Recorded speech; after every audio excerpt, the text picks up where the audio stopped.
খবর শুনছেন আপনাদের বিশ্বস্ত বেঙ্গল 24 চ্যানেল থেকে। প্রতিদিনের বাছাই করা 7টি তাজা খবর পেতে চ্যানেলটিকে এখনই সাবস্ক্রাইব করুন। বিস্তারিত খবরে যাওয়ার আগে বিশেষ সংবাদগুলি এক নজরে।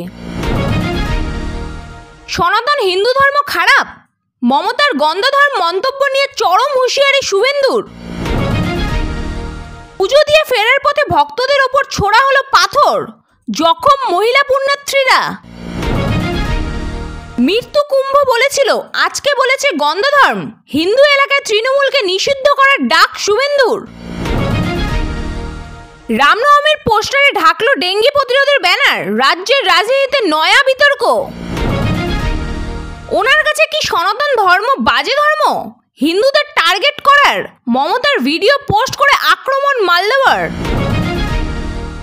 ঈদ বৃষ্টি থেকে বাস দিয়ে মার, ঈদের দিন তুলকালাম। অনুব্রত কাজল গোষ্ঠীর দ্বন্দ্বে উত্তপ্ত বীরভূম। আসছি বিস্তারিত খবরে। ঈদের দিনে ধর্মীয় মঞ্চ থেকে মুখ্যমন্ত্রীর কড়া বিতর্কিত মন্তব্য শুনে রীতিমতো ক্ষোভে ফেটে পড়েছেন শুভেন্দু। তিনি প্রশ্ন তুলেছেন, কেন এভাবে দুই ধর্মের মানুষের মধ্যে অশান্তি তৈরির চেষ্টা করা হচ্ছে। একই সাথে তার বিস্ফোরক অভিযোগ, মুখ্যমন্ত্রী নাকি ধর্মকে হাতিয়ার হিসেবে ব্যবহার করছেন। আক্রমণের ঝাঁজ বাড়িয়ে সোশ্যাল মিডিয়ায় পোস্টে বিরোধী দলনেতা শুভেন্দু এদিন হুঁশিয়ারি দিয়ে লিখেছেন, কোন ধর্মকে খারাপ বলছেন মমতা বন্দ্যোপাধ্যায়? সনাতন হিন্দু ধর্ম খারাপ? এটা কি ধর্মীয় অনুষ্ঠান ছিল নাকি রাজনৈতিক মঞ্চ? কেন দুই ধর্মের মানুষের মধ্যে অশান্তি সৃষ্টি করছেন? এটাই আপনার জন্য খুব তাড়াতাড়ি বুমেরাং হবে।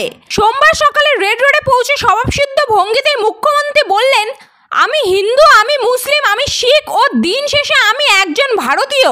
একই সাথে তিনি জানান, স্বামী বিবেকানন্দের ধর্ম থেকে শুরু করে রামকৃষ্ণের ধর্ম পালন করেন তিনি। এরপরে মুখ্যমন্ত্রী বলেন, কিন্তু ওরা যে ধর্মটা বানিয়েছে ওটা আমি মান্যতা দিই না, ওটা হিন্দু ধর্ম বিরোধীও। মুখ্যমন্ত্রীর এই মন্তব্য সামনে আসতে বিভিন্ন মহল থেকে আসতে শুরু করেছে কড়া প্রতিক্রিয়া। দুর্গা মন্দির থেকে পুজো দিয়ে ফিরছিলেন একদল মহিলা, আর ফেরার পথে ঘটে গেল এক বড়সড় বিপত্তি। ভিন্ন সম্প্রদায়ের অনুসারীদের বিরুদ্ধে এবার পাথর ছোড়ার অভিযোগ উঠল। পাথরের আঘাতে মহিলা পুণ্যার্থীরা গুরুতর জখম হয়েছেন বলে জানা গিয়েছে। ঘটনাটিকে কেন্দ্র করে উত্তেজনা ছড়িয়েছে এলাকায়। মোতায়েন করা হয়েছে বিশাল পুলিশ বাহিনী। পুণ্যার্থীদের অভিযোগ, চৈত্র নবরাত্রির প্রথম দিন অর্থাৎ গত শনিবার দুর্গা মন্দির কলস বসিয়ে পূজা দিয়ে ফেরার পথে তাদের উপর হামলা চালায় কয়েকজন ভিন্ন সম্প্রদায়ের লোকজন। বাড়ির ছাদ থেকে পুণ্যার্থীদের লক্ষ্য করে পাথর ছোড়া হলে গোটা ঘটনায় আকস্মিত আতঙ্কিত হয়ে পড়েন অনেকেই। এমনকি হুড়োহুড়িতে পদপিষ্ট হয়ে জখমও হন কয়েকজন মহিলা পুণ্যার্থী।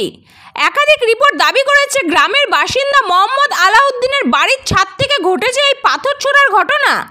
জানা যাচ্ছে, স্বাভাবিকভাবে এই ঘটনার পর দুই সম্প্রদায়ের মধ্যে সৃষ্টি হয় উত্তেজনা। একটি মিডিয়া রিপোর্ট দাবি করেছে, এই ঘটনার একটি ভিডিও সামনে এসেছে সম্প্রতি। সেই ভিডিওতে দেখা যাচ্ছে একটি বাড়ির ছাদ থেকে কিছু পুরুষ মহিলা কয়েকজনকে লক্ষ্য করে ইট পাথর ছুটছেন।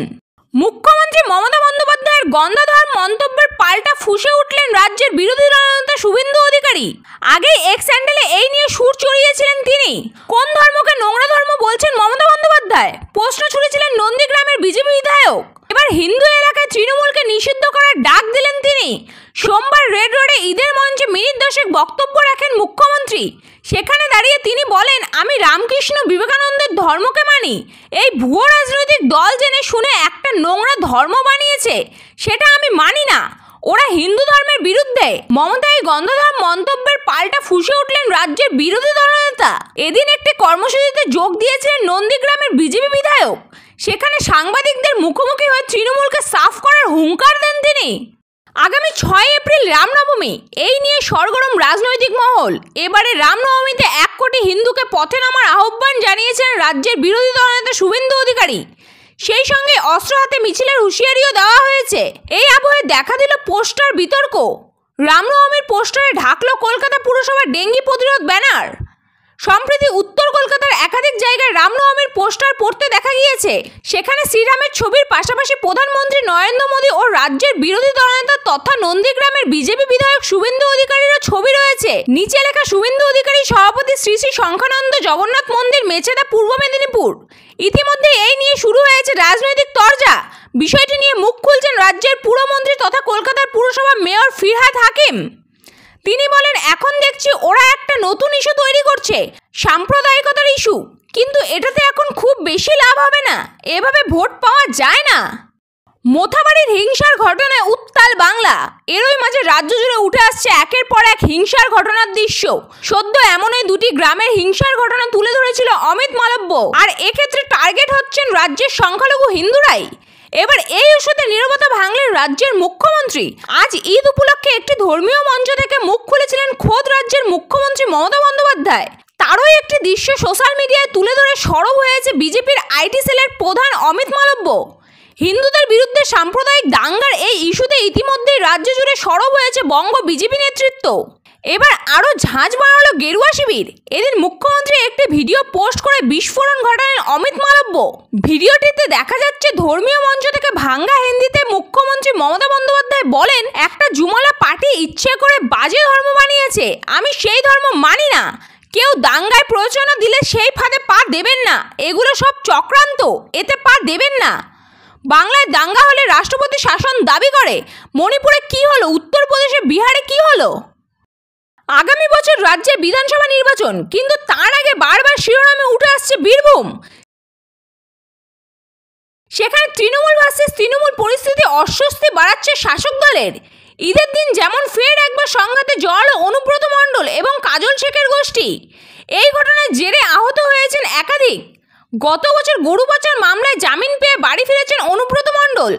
এরপর থেকে ফের রাজনীতির ময়দানে সক্রিয় হয়ে উঠেছেন তিনি। সেই সঙ্গে শিরোনামে উঠে এসেছে কাজল শেখের সঙ্গে তার দ্বন্দ্বের কথা। তৃণমূলের এই দুই হেভিওয়েট নেতার গোষ্ঠীর সংঘাতের জেরেই ঈদের দিন উত্তপ্ত হয়ে উঠল বীরভূম। জানা যাচ্ছে ঈদ উপলক্ষে এই ম্যাচ ঘিরে এদিন সংঘর্ষে জড়ায় তৃণমূলের দুই গোষ্ঠী। অনুব্রত মণ্ডল ও কাজল শেখের গোষ্ঠীর এই সংঘাতের জেরে তেতে ওঠে সিউড়ির কেন্দুয়া। ইট বৃষ্টি বাস দিয়ে মারধর করা হয় বলে অভিযোগ, যার জেরে আহত হয়েছেন উভয় গোষ্ঠীর অন্তত 3 জন।